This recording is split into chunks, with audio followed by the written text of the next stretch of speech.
Hi everyone, so in this video I want to show how you can define yourself contrasts in the context that goes beyond one-way ANOVA.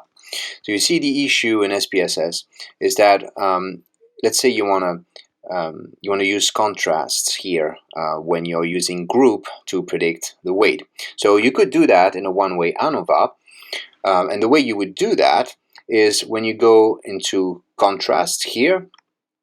You can actually set your own contrast. So here I've set my contrast to minus 0.5. That's for the control group. And then we have two therapy groups. So first off, I'm comparing control versus CBT and family therapy. These are my two other groups.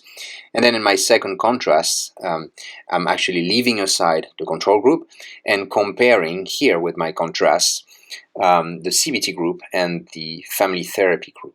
Now all is well in this menu. If I click OK here, I'm going to see the contrast analysis over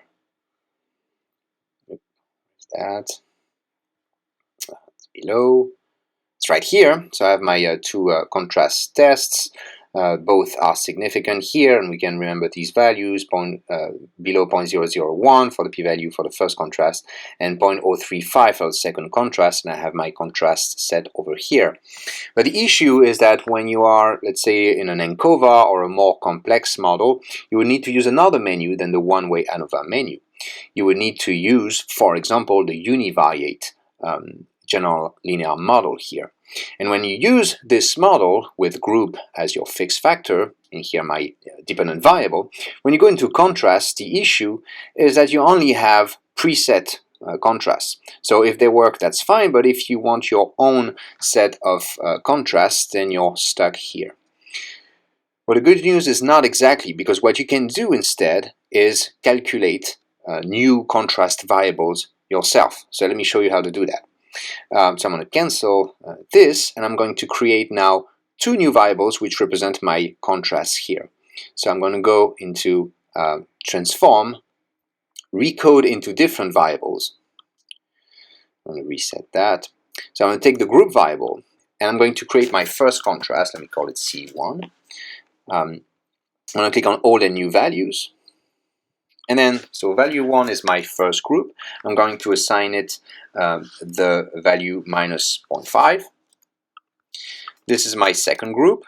It's going to be assigned the value 0.25. I'm matching exactly the contrast as I've set them previously.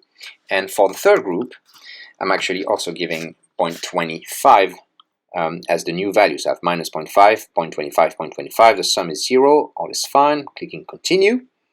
And then OK. So here I've created my first contrast variable. You can actually see it here. Minus 0.5 and 0.25 for the other ones. Now I'm going to create the second one.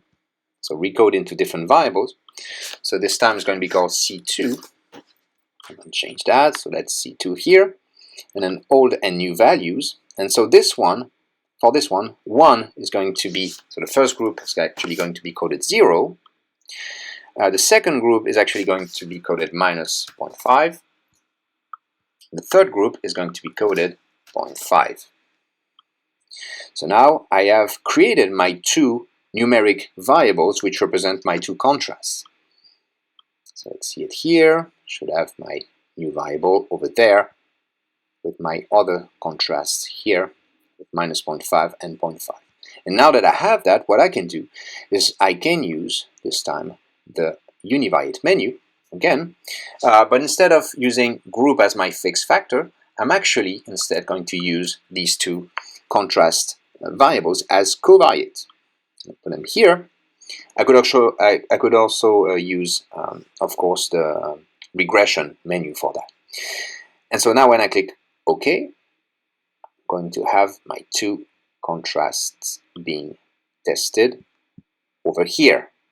0.001 and 0.035, and we can check that these match the ones I had previously right here, 0.001 and 0.035. I can also do that using a multiple regression in this case, and we should get the same values here. Let me reset. So weight is my dependent variable, and my two contrasts are my predictors. And when I click OK, I should be getting the two tests as well with the t-values.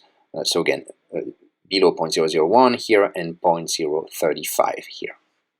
That was it. And so this can be used in more complex models, of course, than the one I've shown, for which you already have the menu, right, for contrast, but it can be used in other menus such as ANOVA or ANOVA models with more predictors.